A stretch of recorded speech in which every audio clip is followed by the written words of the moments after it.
আসসালামু আলাইকুম ওয়া রাহমাতুল্লাহি ওয়া বারাকাতুহু। ইন্নাল হামদুলিল্লাহি ওয়াহদা ওয়াসসালাতু ওয়াসসালামু আলা মান লা নাবিয়্যা বা'দা আম্মা বা'দ। আউযু বিল্লাহি মিনাশ শাইতানির রাজীম।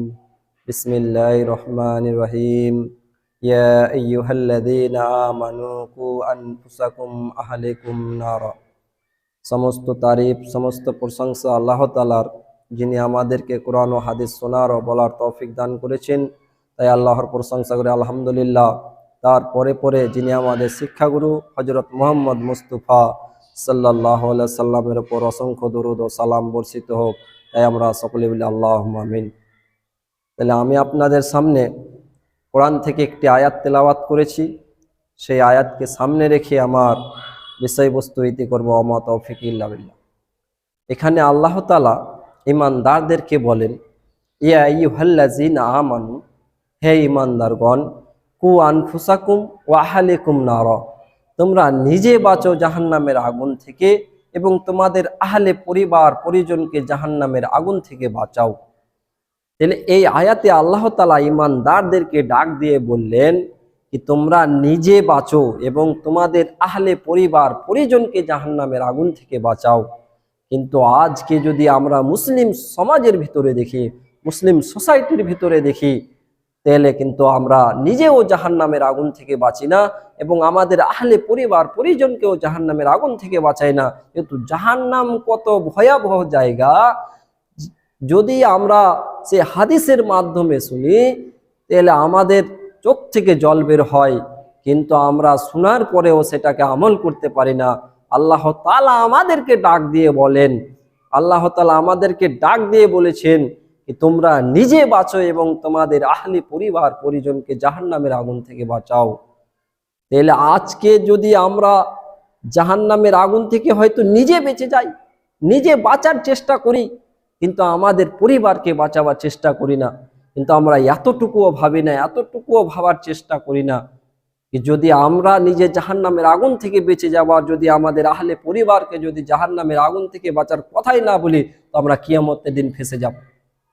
যেহেতু শুধু আমি নামাজ পড়লাম, আমি রোজা করলাম, আমি কোরআন তেলাওয়াত করলাম, আমি দান করলাম, আর আমি এইগুলো যে করলাম কিন্তু আমি কাউকে বললাম না, কেউ যদি মদ পান করে তাকে বাধা দিলাম না, তাকে জানালাম না ওকে মদ পান করা হারাম, মদ পান করলে জাহান্নামে যেতে হবে, আমি নিজে বেঁচে গেলাম এগুলো থেকে, হারাম কাজ থেকে। কেউ গান বাজনা আমার সামনে করছে, আমি তাকে নিষেধই করলাম না, আমি তাকে বললাম না কি এই গান বাজনাটা করা ঠিক নয়, এটা আল্লাহ তাআলা এবং তার রাসূল হারাম বলেছেন। আমি জানালাম না আমাদের পরিবারকে, আমি বললাম না কি যদি নামাজ না পড়লে আল্লাহ তাআলা আমাদেরকে জাহান্নাম দিবেন।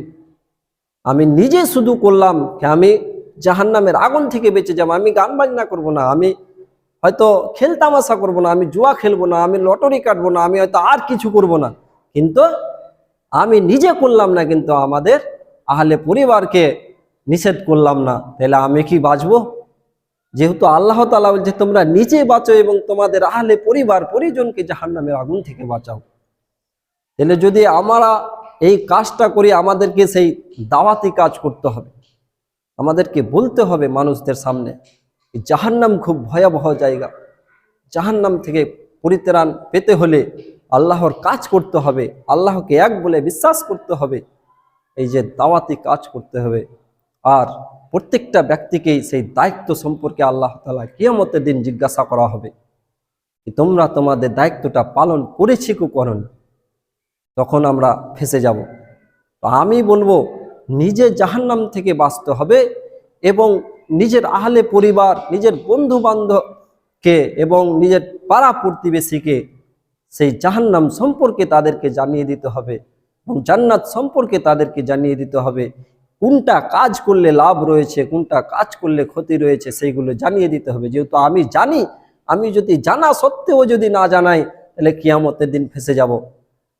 তো এটা আমার তরফ থেকে সকল মুসলিম ভাই এবং বোনদেরকে এই দায়িত্বটা জেনে পালন করে, আল্লাহ তাআলা জেনে এই প্রত্যেকটা মুসলিম ভাই ও বোনকে এই দায়িত্ব পালন করার, এই দাওয়াতি কাজ করার এবং নিজের জাহান্নাম থেকে বাঁচার এবং আহলে পরিবারকে জাহান্নাম এর আগুন থেকে বাঁচার জন্য কথা বলতে পারে আল্লাহ জেনে সেই তৌফিক দান করেন। আল্লাহুম্মা আমিন।